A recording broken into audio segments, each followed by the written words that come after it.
साथियों नमस्कार।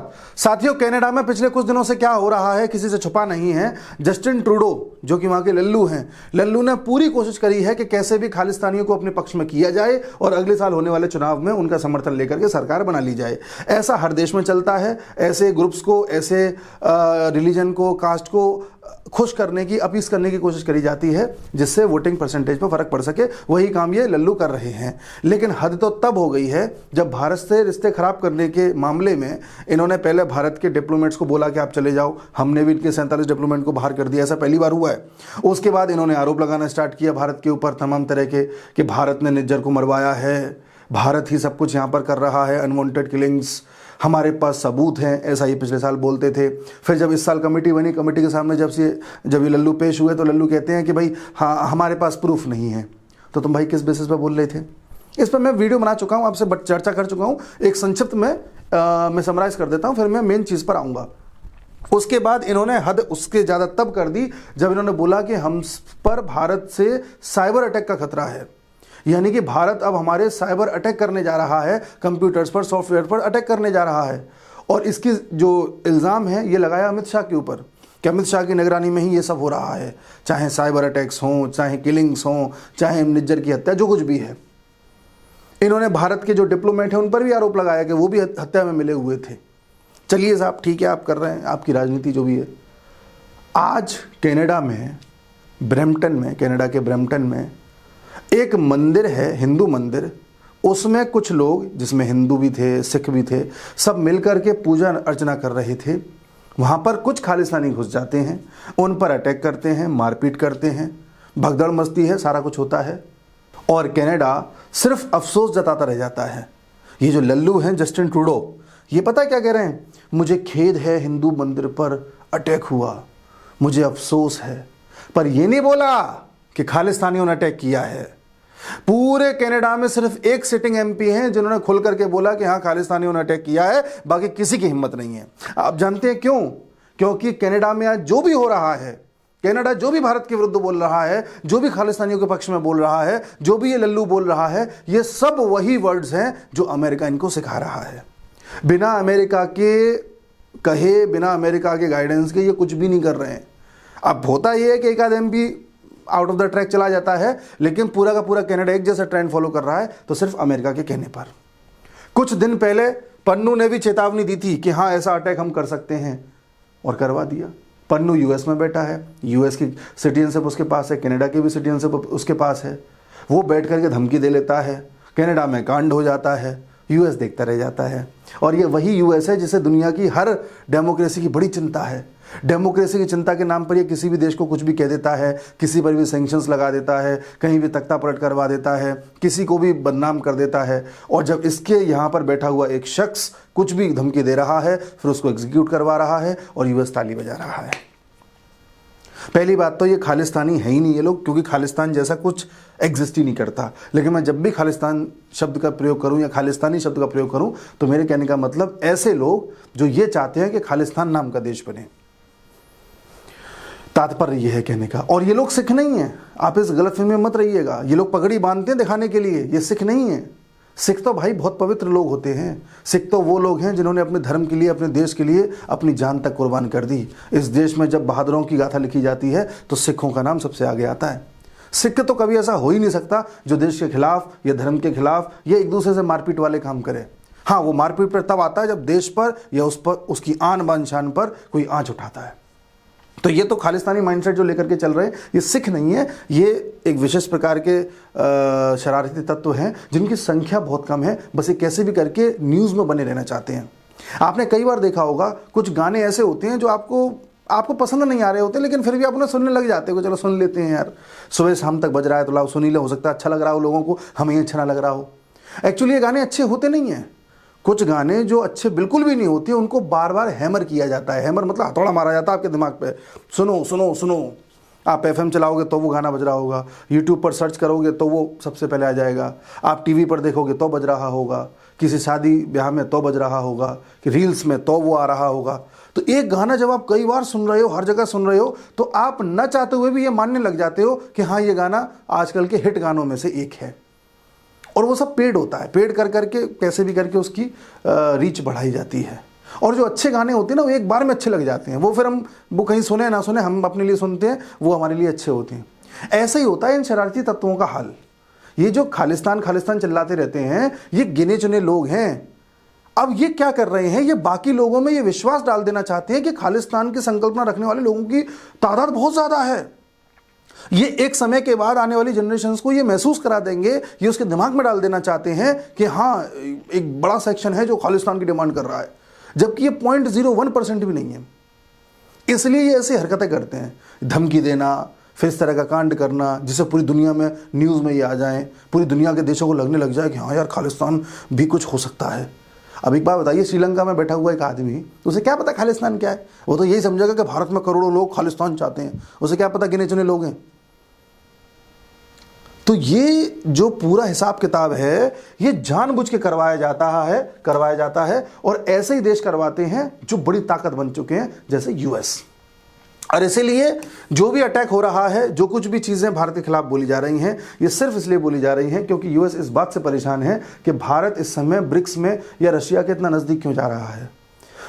यूएस चाहता है कि भारत यूएस के साथ रहे, लेकिन भारत यूएस की कठपुतली बन के रहे।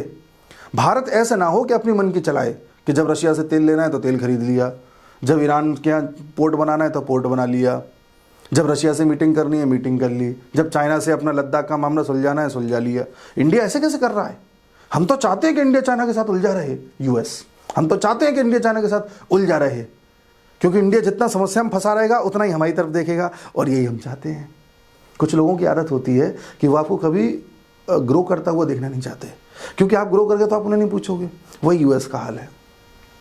यूएस चाहता था कि इस देश से मोदी हट जाए, और अगर हटे ना तो कम से कम इतना कमजोर हो जाए कि मोदी फिर अपने मन का कुछ ना कर सके, और राहुल गांधी आ जाए तो वेल एंड गुड है, फिर तो वही कांग्रेस वाला शासन पहले जैसा हो जाएगा, जो कहेंगे वो होगा।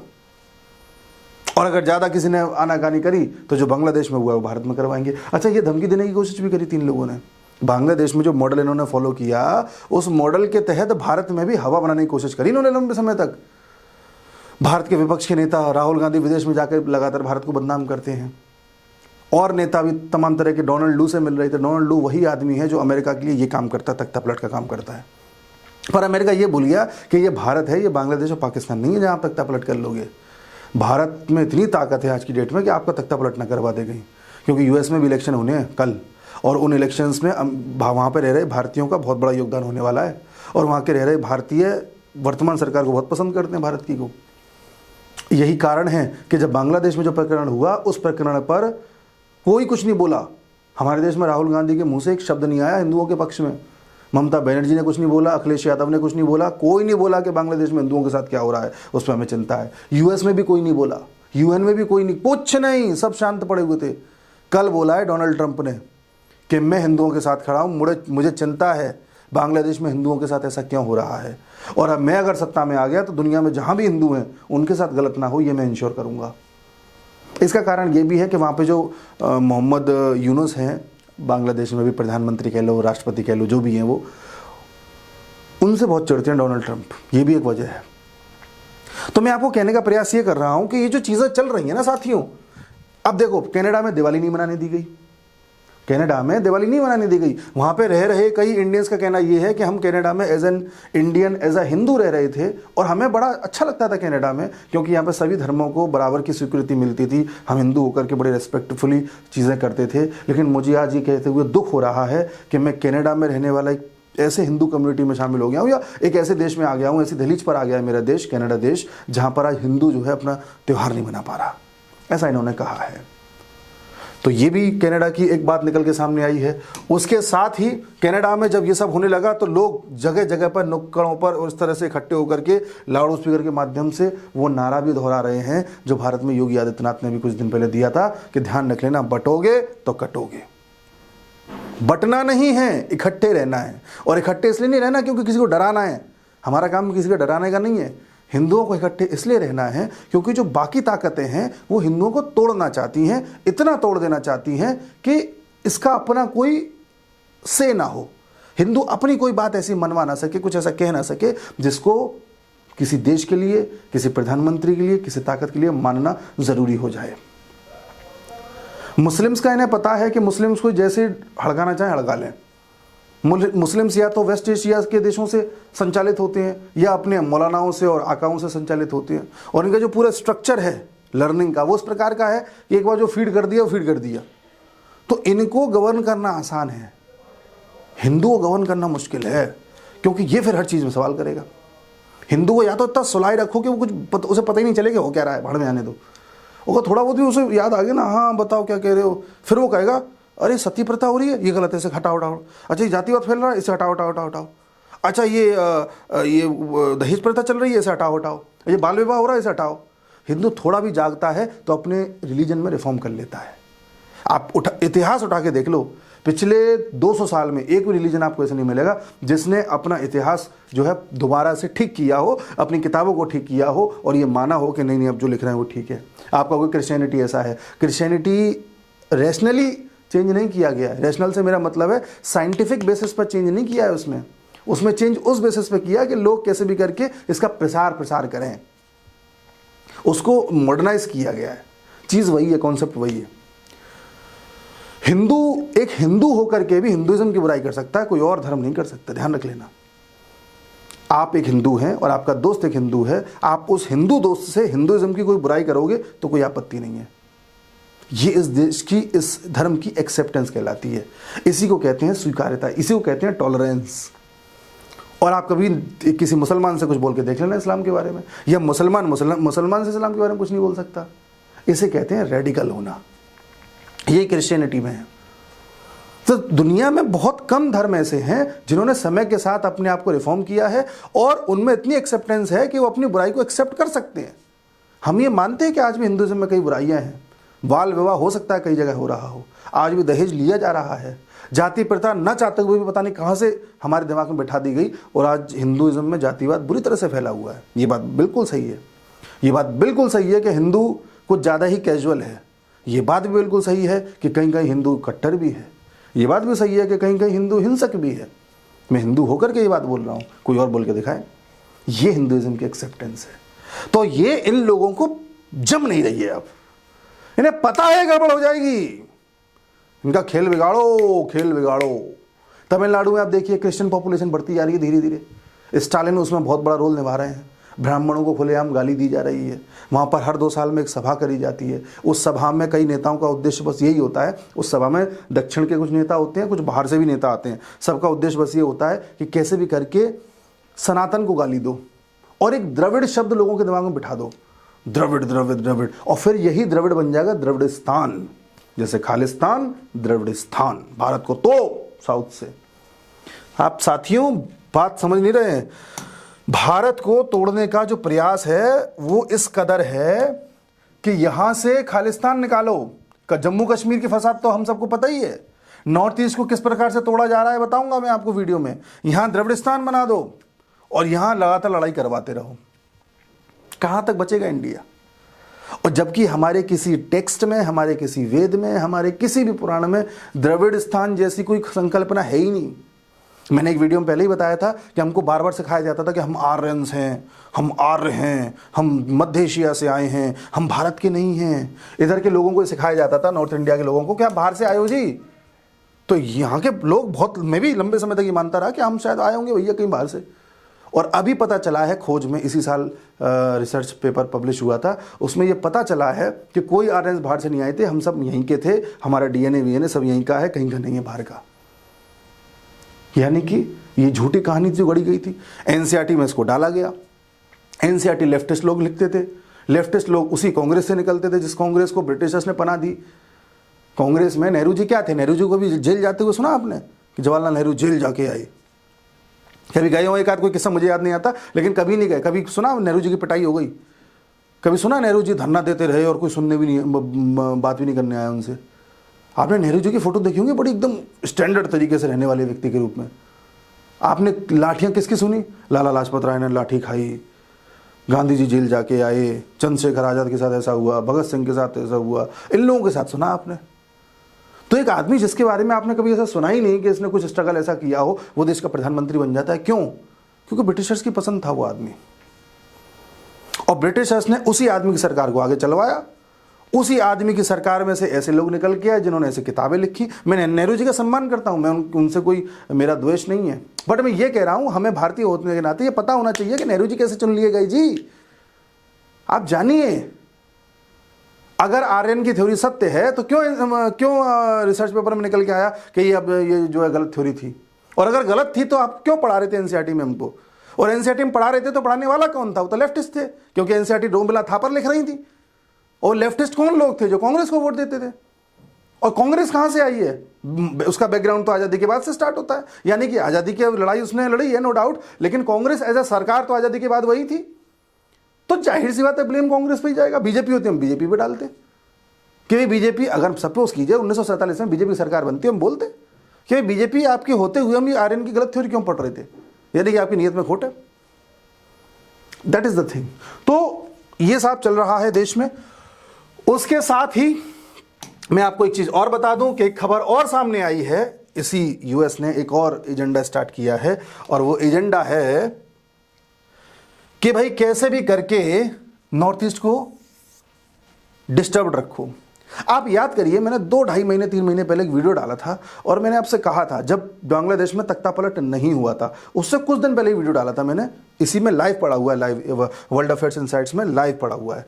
उसमें मैंने आपसे यह कहा था कि किस प्रकार से पाकिस्तान और यूएसए की साजिश चल रही है कि भारत में थोड़ा सा डिस्टर्बेंस क्रिएट किया जाए, और भारत का मिजोरम मणिपुर वाला इलाका, म्यांमार का चिन वाला इलाका, बांग्लादेश का यहां पर चिट्टागांव वाला इलाका मिलाकर के एक देश बना दिया जाए, और इस देश का नाम होगा जालिंगम। कुछ लोग इसे जो कंट्री कह रहे हैं, कोई जालिंगम कह रहा है। मैंने जालिंगम का नाम इसलिए लिया क्योंकि यहां पर जो इनका नेता है वो जालिंगम शब्द का प्रयोग करता है। अच्छा, ये जो बात हमने उस दिन चर्चा करी थी, उसके बाद बांग्लादेश में तख्ता पलट हुआ। हमने बताया था किस प्रकार से यूएस लगा हुआ है कि अगर ये चीज़ सही नहीं हुई, मतलब ये चीज़ उसकी फुलफिल नहीं हुई, तो बांग्लादेश में पहले तख्ता पलट करेगा, फिर भारत के मणिपुर और मिजोरम में इतना डिस्टर्बेंस पैदा कर देगा कि कुछ ना कुछ गड़बड़ हो जाए। म्यांमार में तो तख्ता पलट हो ही चुका है 2021 में, ये हमने चर्चा करी थी।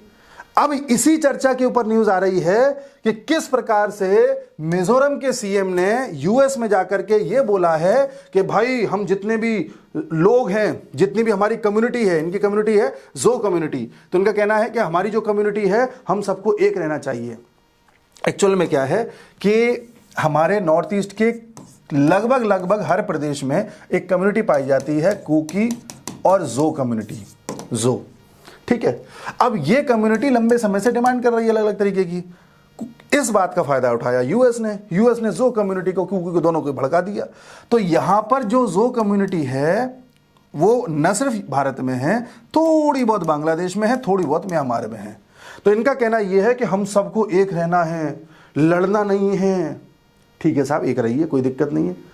लेकिन दिक्कत यह हो गई कि जब ये मिजोरम के सीएम वहां जाकर के यूएस में, देखो यूएस का एंगल, यूएस में ये कह रहे हैं कि जो कम्युनिटी को एक रहना है, लड़ना नहीं है, और हम सबको कोशिश करनी है कि हमें जिस तरह से बांट दिया गया है हम सब एक एडमिनिस्ट्रेशन में आ जाए।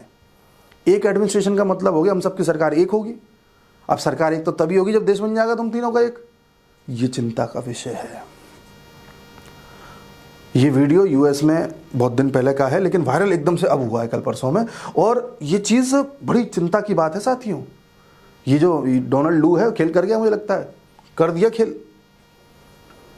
अब हमें इससे सचेत रहने की आवश्यकता है।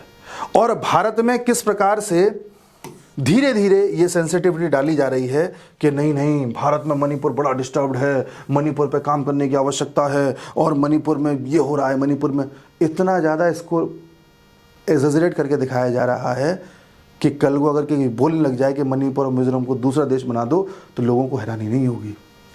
ये जानबूझ के मैं बोल रहा हूँ ना, खराब गाना इतनी बार गाओ, इतनी बार सुनाओ कि लोग मान लग जाएं कि भैया वहाँ की समस्या का समाधान तो यही है कि उसको अलग देश बना दो। ये चाल है, इसमें फंसना नहीं है, इसमें फंसना नहीं है। अच्छा, एक चीज़ और बताऊं, हिंदुओं को यहाँ से तो तोड़ा ही जा रहा है। हमारे देश में ऐसे कई क्षेत्र सामने आए हैं, ऐसी कई चीज़ें सामने आ रही हैं जिसमें यह पता चलेगा कि भारत में हिंदुओं की संख्या को घटाया भी जा रहा है और मुसलमानों की संख्या को बढ़ाया भी जा रहा है। अभी जो हमारा कमीशन है NCST का, national commission for scheduled tribes, उसने एक सर्वे किया, एक रिपोर्ट अपनी निकाली, और ये पाया कि हमारे झारखंड में विशेष तौर से वो क्षेत्र जो वेस्ट बंगाल से टच करता है, संथाल परगना, वहाँ पर एक बड़े स्तर पे बांग्लादेशियों का इन्फिल्ट्रेशन हुआ है। यानी बांग्लादेशी यहाँ ला करके बसाए गए हैं, कुछ एनजीओस के जरिए, कुछ वहाँ के लोकल नेताओं के जरिए। उन बांग्लादेशियों का धीरे धीरे वहाँ पर सेटलमेंट कराया गया, उनका आधार कार्ड बनवाया गया, फिर उनका वोटर आईडी कार्ड बनवा दिया गया, और उनको इतना ज़्यादा कब्जे में कर लिया है कि अब वो पर्टिकुलर पार्टी को ही वोट देते हैं। माने बंगाल में जो काम ममता बनर्जी कर रही हैं, दिल्ली में केजरीवाल कर रहे हैं, यहाँ पर अब्दुल्ला परिवार कर रहा है जम्मू कश्मीर में, महाराष्ट्र में उद्धव ठाकरे करने की कोशिश कर रहे हैं। माने दुनिया देश के कई क्षेत्रों में आज बांग्लादेशी उस कदर जाकर के बस गए हैं कि न सिर्फ वहाँ पर लोकल लोगों को परेशान कर रहे हैं, बल्कि अपना वोट बैंक बना के बैठ गए हैं। और वहाँ का नेता इनको खुश करने के लिए उलझुल बयान देता है, जीत जाता है, और फिर और बांग्लादेशियों को प्रेरित करता है कि भारत में आए और बसें, बांग्लादेशी और रोहिंग्यास। आपको मैं बताऊं, अभी हरियाणा के इलेक्शन का रिजल्ट आया था। यहाँ पर इलाका है नूह, आपने सुना होगा, लास्ट ईयर वहाँ पर दंगा हुआ था। नूह से जो एमएलए जीता है कांग्रेस का, वो सबसे बड़े अंतर से जीता है पूरे हरियाणा में।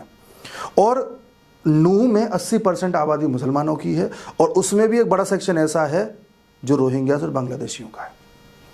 यही चीज़ फाइंड करी है एनसीएसटी ने संथाल परगना में। और यहाँ पर ये बांग्लादेशी वहाँ पर रहने वाले आदिवासियों को हटा रहे हैं और ख़ुद उनकी जगह पर आ रहे हैं। आप कहोगे आदिवासियों की ज़मीन पर तो कब्जा कर नहीं सकते, इसलिए वो आदिवासी महिलाओं से शादी कर रहे हैं।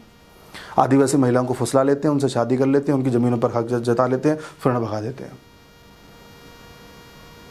मुसलमानों के कब्रिस्तान बनाए जा रहे हैं सरकार के द्वारा जी। एक एक कब्रिस्तान में 28-28 लाख रुपए का खर्चा आ रहा है, लेकिन बनाए जा रहे हैं। खबरें आई हैं सामने।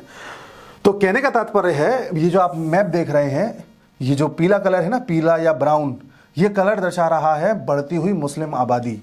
कहाँ कहाँ बढ़ी है साहब? जम्मू कश्मीर में, उत्तराखंड में 2% ज़्यादा, हरियाणा में बढ़ गई, वेस्ट बंगाल में 2% के आसपास, असम में 3.5% के आसपास, केरल में देखिए साहब बढ़ गई, गोवा में बढ़ गई।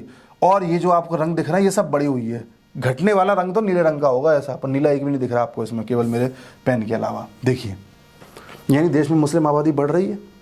और ध्यान से देखिए, जो बॉर्डर को टच कर रहा है बांग्लादेश के, यहाँ सबसे ज़्यादा बढ़ रही है। वहीं हिंदू की आबादी आप देखेंगे तो ये जो नीला रंग दिखाई दे रहा है, ये घटता हुआ है। ज़्यादा नीला का मतलब ज़्यादा घट गई है, कम नीला का मतलब कम घटी है। ये वाइट सा है मतलब बहुत ज़्यादा नहीं घटी है। बढ़ी कहाँ है? केवल 2 जगह पे, एक नागालैंड में 1% और पंजाब में 1.6%, और कहीं बढ़ी नहीं। और एक रिपोर्ट के अनुसार एबीपी की वेबसाइट पर, एबीपी जो न्यूज़ है उसकी वेबसाइट पर 1 नवंबर को एक रिपोर्ट छपी है। उसमें ये लिखा है कि साहब अगर यही हाल रहा तो 2047 तक पूरी दुनिया में मुस्लिम आबादी वाला सबसे बड़ा देश बन जाएगा भारत, इंडोनेशिया को पछाड़ देगा। और ये भी लिखा है देश ऐसे हैं जहाँ पर लगातार मुस्लिम आबादी बड़ी है, वो तो खैर बढ़ेगी ही, और हिंदू आबादी कम हुई है, जिनमें से एक अफगानिस्तान है, एक पाकिस्तान है और एक बांग्लादेश है। बांग्लादेश में 1901 में 33% हिंदू थे। चलो छोड़ो, 74 में 13.5 थे, क्योंकि 71 में बनाए मान लीजिए, ठीक है। फिर 12, 10, 9, 8, 2011 में 8% थे, अब तो शायद 4-5% बचे रह गए। कोई पूछेगा कि ये कहाँ गए? कोई नहीं पूछेगा साहब। जामिया मिलिया में लोगों के पास इतनी फुर्सत है कि लोग वहाँ पर फ़िलिस्तीन के पक्ष में नारे लगा रहे हैं। अभी दिवाली के आसपास की बात है, पहले दिवाली से पहले की। जामिया मिलिया इस्लामिया में फ़िलिस्तीन के पक्ष के तो नारे लगे हैं, और दिवाली की रंगोली को मिटा दिया गया है, दिवाली नहीं मनाने दी जा रही है। इस बात पर ये सब तो इस देश में हो रहा है, लेकिन इस पर कोई सवाल नहीं उठाता कि ये कहाँ गए। कौन सा नेता है जिसने सवाल उठाया? अभी कुछ दिन पहले खबर आई थी, जब दुर्गा पूजा चल रही थी, देश में कितनी जगह दुर्गा पूजा को बाधित करने की कोशिश की गई। कहीं पर झगड़ा हो गया, कहीं पर कुछ फेंक दिया गया, कहीं पर कुछ फेंक दिया गया। यूपी में कई जगह हिंसा हुई, उसका क्या? कोई पूछने वाला है? उससे पहले गणेश उत्सव निकला था, आपको याद होगा गणेश उत्सव में किस तरह से गणेश जी को एक पुलिस वैन में लेकर के जाया गया था, उनकी मूर्ति को। जिस देश में लगभग 80% हिंदू रहते हों, वहाँ हिंदू अपना त्यौहार नहीं मना पा रहा, क्योंकि यहाँ के नेता एक कॉन्सेप्ट जानते हैं कि मुसलमानों का पूरा वोट बैंक ले लो, हिंदुओं को इतनी जाति में बांट दो कि वो आपस में लड़ते रहें, वो किसी एक जाति को अपने पक्ष में कर लो तो मुसलमान के मुसलमान पूरे एक जाति मिला लो तो अपनी सत्ता आ जाएगी। यही कोशिश राहुल गांधी की है, यही अखिलेश यादव की है, यही ममता बनर्जी की है, यही केजरीवाल की है। दक्षिण में जाओगे तो वहाँ कॉन्सेप्ट दूसरा है, पर मोर और लेस यही है। स्टालिन की है, केरल में भी यही है। इसलिए ये लोग कभी ऐसी चीज़ के पक्ष में नहीं बोलते जिसमें हिंदू का फ़ायदा हो रहा हो, और कभी ऐसी चीज़ को छोड़ते नहीं है जिसमें मुसलमान का थोड़ा भी नुकसान हो रहा हो। अगर कहीं मुसलमान के साथ कुछ हो जाए ना, जरा सा बवाल काट देते हैं ये लोग। वोट बैंक साहब, हम सबको क्या समझना है? हम सबको ये समझना है बस कि ये जो घटनाएं हो रही हैं, ये जो दुनिया में चाहे घटनाएं हो रही हैं, चाहे देश में हो रही है, ये वोट बैंक पॉलिटिक्स है। इन्होंने मुसलमानों का भी कोई भला नहीं किया है, सिर्फ वोट बैंक की तरह यूज़ करते हैं।